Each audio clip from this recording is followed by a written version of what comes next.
ओम नमो भगवते वासुदेवाय।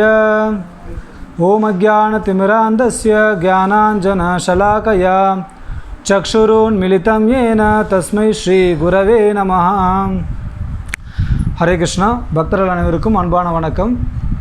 ஸோ இன்றைக்கு தீபத்தினுடைய தத்துவம் என்ன அப்படின்றத நம்ம பார்ப்போம். ஏன்னா சில பக்தர்கள் எப்படி நினைக்கிறாங்கன்னா, இந்த காலத்தில் அதிகமான அளவு மின்சாரத்தினுடைய பயன்பாடுகள் வந்துடுச்சு, பல வண்ண விளக்குகள் வந்துடுச்சு. அப்படி இருந்தும் கூட பகவானுடைய பூஜை அறையில் நாம் விளக்கு ஏற்றுறோமே, அந்த விளக்கு வச்சு பகவானுக்கு அதிகமான வெளிச்சம் கிடைக்குமா, இல்லை மின்சாரத்தினுடைய வெளிச்சத்தை வச்சு அதிகமான வெளிச்சம் கிடைக்குமா அப்படின்னு சொல்லிட்டு பல விதங்கள் நினைக்கிறாங்க.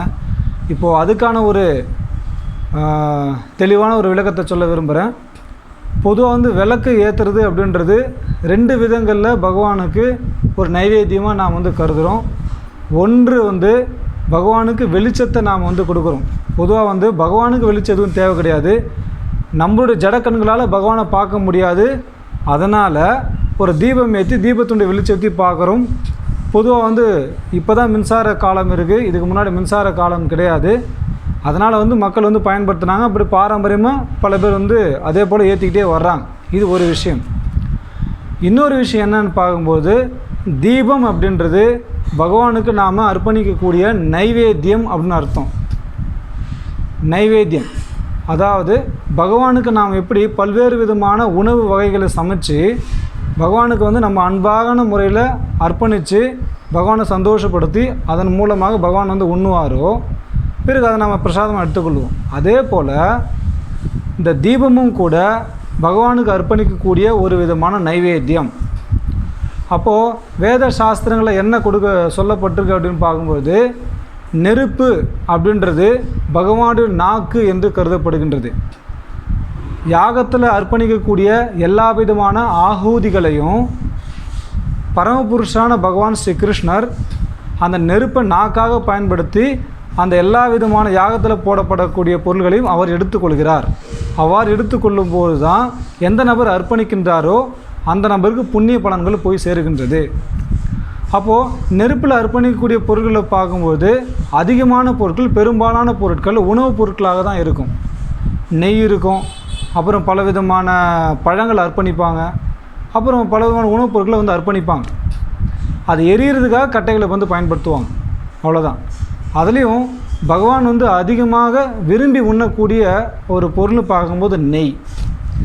அந்த யாகத்தீயில் நெய்யை ஊற்றும்போது பகவான் ரொம்ப விரும்பி சாப்பிட்றார். ஏன்னா நெய்யின்றது பசுக்கிட்ட உருவானது.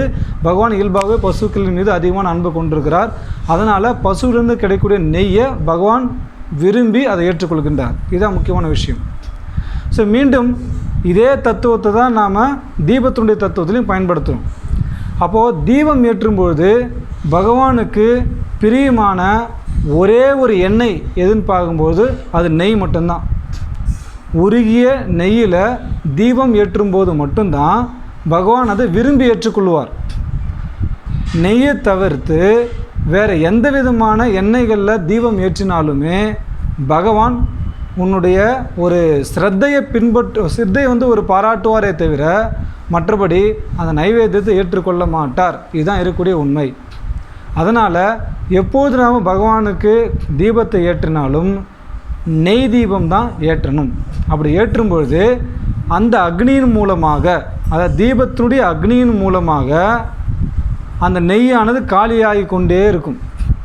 அப்போ காலியாக பகவானுக்கு நேரடியாக வைக்கக்கூடிய சமயத்தில் பகவான் அந்த நெய்யை தன்னுடைய நாக்காக, அதாவது தன்னோட அந்த அக்னியை நாக்காக பயன்படுத்தி அந்த நெய்யை அவர் சுவைக்கின்றார் என்பதை நாம் புரிந்து கொள்ளணும்.